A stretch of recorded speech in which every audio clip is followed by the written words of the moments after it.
Ce serait l'heure où j'aurais le cœur à m'élever au nid de tes envies, comme à toute heure de ma vie. Mes appétits sont les fruits des heures qui n'en finissent pas d'étendre tes bras d'âme tendre vers moi. Tes bras d'âme tendre vers moi. Je serai bientôt, ou le suis-je déjà, enserré par ces racines barreaux, par ces flammes mots qui dessous ma peau font ta loi.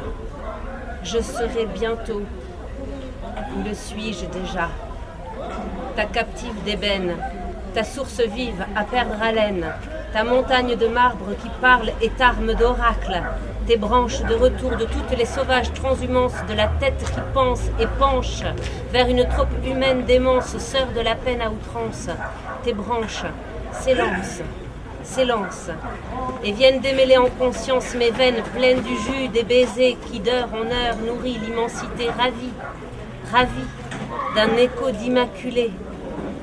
Dès lors que le chaos règne et que l'on rejette nos défauts à l'autel du sacré, continuellement, criminellement, l'immensité ravie, que de la bouche de l'abeille coulent encore des délices de miel, en ces temps où l'on assassine la vérité divine, en ces temps, mes mines de crayon commencent à peine leur ablution. En ces temps, l'amour éternel est ma mission. Ce serait l'heure où j'aurais le cœur, mais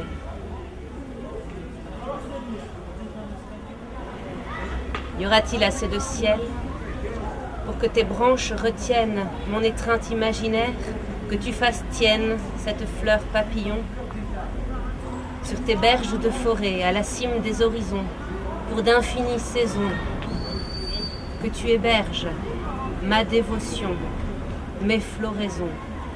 Y aura-t-il assez de ciel pour... Y aura-t-il assez de mer pour que tu prennes en otage la sirène des grands fonds et son long poème, tissé à la chair de tous les noyés, hissé à la surface, révélé par l'air des bouteilles à la mer qu'ils ont laissé, plein de rêves et de promesses inavouées.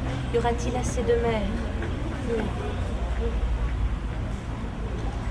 Y aura-t-il assez de terre pour nous faire disparaître dans les déserts du déshonorable paraître et nous rendre lucides sur le fil fluide de nos particules de vie, des tiennes desquelles je vibre, des miennes desquelles tu vibres, sans qu'on l'ait appris? Y aura-t-il assez de terre pour... Y aura-t-il assez de feu et assez longtemps dans nos yeux pour que nos enfants nous reconnaissent encore lorsque le monde trop vieux et devenu aveugle aura éteint son réverbère, rendant à l'âme humaine sa tâche première, s'éclairer elle-même par-delà les flots de cette nuit mémorable, enragée de nos vies, cette nuit enragée de nos vies. Y aura-t-il assez de feu?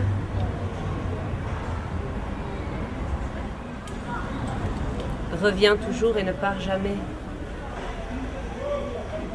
Je n'ai plus de place dans ma race pour l'absence.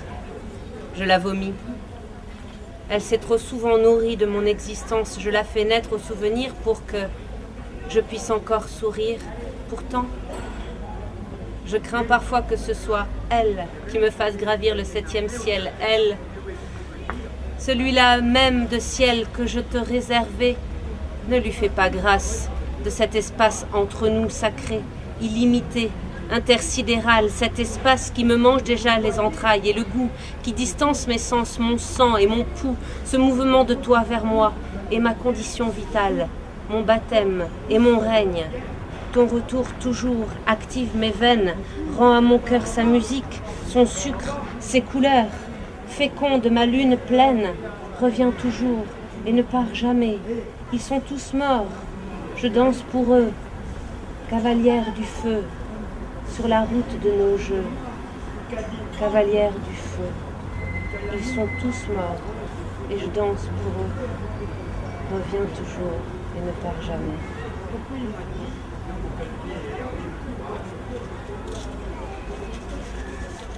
Tu as peur, mais peur de quoi? D'être amoureux et généreux, de donner de toi? Tu as peur, mais peur de quoi? D'être amoureux et généreux, de donner de toi? La peur, c'est pour les enfants qui n'osent pas se lancer. Lorsqu'on a vu la mort en face, qu'on a traversé les âges, quand c'est l'amour, le vrai, enfin celui qu'on attendait, qui menace, alors notre responsabilité, c'est de l'assiéger, cet amour, de tout notre héroïsme, de tout notre humanisme, et de crier à l'abordage. C'est la peur, notre ennemi, pas l'amour. Pas l'amour qui chaque jour nous hurle, aveugle et sourd. Oui, oui, oui. C'est la peur, notre ennemi, pas l'amour. Pas l'amour.